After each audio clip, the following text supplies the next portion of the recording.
ବର୍ତ୍ତମାନର ବଡ଼ ଖବର ବଲାଙ୍ଗୀର ଜିଲ୍ଲା ବଙ୍ଗୋମୁଣ୍ଡା ଥାନା ଅନ୍ତର୍ଗତ ବୋରବାଲ ଛକ ନିକଟରେ ପିକଅପ୍ ଧକ୍କାରେ ଜଣେ ପୂର୍ବତନ ଶିକ୍ଷକଙ୍କ ମୃତ୍ୟୁ ହୋଇଥିବା ନେଇ ବର୍ତ୍ତମାନ ସୂଚନା ସାମ୍ନାକୁ ଆସୁଛି। ବର୍ତ୍ତମାନର ବଡ଼ ଖବର ବଲାଙ୍ଗୀର ଜିଲ୍ଲା ବଙ୍ଗୋମୁଣ୍ଡା ଥାନା ଅନ୍ତର୍ଗତ ବୋରବାଲ ଛକ ନିକଟରେ ପିକଅପ୍ ଧକ୍କାରେ ବଙ୍ଗୋମୁଣ୍ଡା ଗାଁର ଧୁବଲେଶ୍ୱର ନାୟକ ନାମକ ଜଣେ ପୂର୍ବତନ ଶିକ୍ଷକଙ୍କ ମୃତ୍ୟୁ ହୋଇଥିବା ନେଇ କଣ୍ଟାବୀ ଡାକ୍ତରଖାନା ସୂଚନା ସାମ୍ନାକୁ ଆସୁଛି। ଆଜି दिन 4टा समय बलांगीर जिला बोरोबाहाल ठारे तांको एक पिकअप गाड़ी धक्का देइथिला जहाँफल से गुरुतर हो पड़ रही बेले स्थानीय लोके अग्निशम बाहिनी को खबर देते।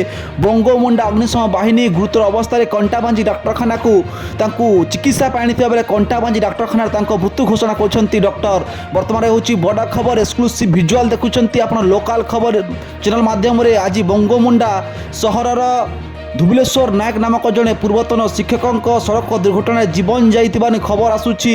बंगोमुंडा थाना अंतर्गत बोरोबाहाल छक निकट एक पिकअप धक्का से आखि मुझीथिबा वर्तमान सूचना सामनाक आसूची। कंटाबांजी डाक्तरखाना डाक्तर मृत्यु घोषणा कर खबर आसूची। आप देखुंत लोकल खबर एक्सक्लूसिव विजुअल आप लोकल खबर देखुंत बलांगीर जिला बंगोमुंडा ब्लॉक बोरोबाहाल गाँ निकटर छक निकट एक पिकअप गाड़ी धक्का देइथिला जहाँ फल स्थानीय लोके गुरुतर अवस्था उद्धार करते अग्निशम बाहिनी को खबर देते। अग्निशम बाहिनी गुरुतर अवस्था कंटाई डाक्तर चिकित्सा भर्ती करते कंटाबांजी डाक्तरखाना डाक्तर मृत्यु घोषणा कर खबर सामना आसूची। से वर्तमान घटनास्थल में बंगोमुंडा पुलिस पहुंची अधिक तदंत प्रक्रिया आरंभ करिछि। धक्का देता पिकअप गाड़ी वर्तमान बंगोमुंडा पुलिस छानभिन कर जना पड़ी। कंटाबांजी डाक्तरखाना मृत्यु होइछि एवं चिकित्सा कर डाक्तर मृत्यु घोषणा करिसेंती। एने परिवार लोके मध्य थिबा जना पड़ुछि। वर्तमान बड़ खबर बलांगीर जिला बंगोमुंडा थाना अंतर्गत बोरोबाहाल छक निकट में पिकअप गाड़ी धक्का बंगोमुंडा गाँव शिक्षक पूर्वतन जे अवसरप्राप्त शिक्षक अच्छा धुबलेश्वर नायक जीवन जाइथिबा खबर सामना को आसूची।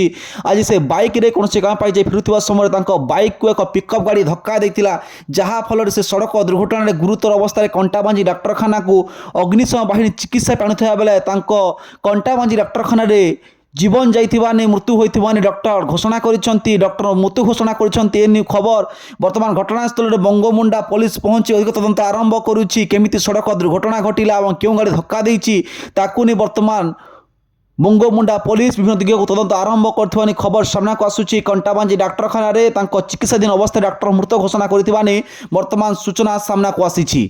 सेपटे एने अधिक तदंत आरंभ करिछि बंगोमुंडा पुलिस बोली जना पड़िछि।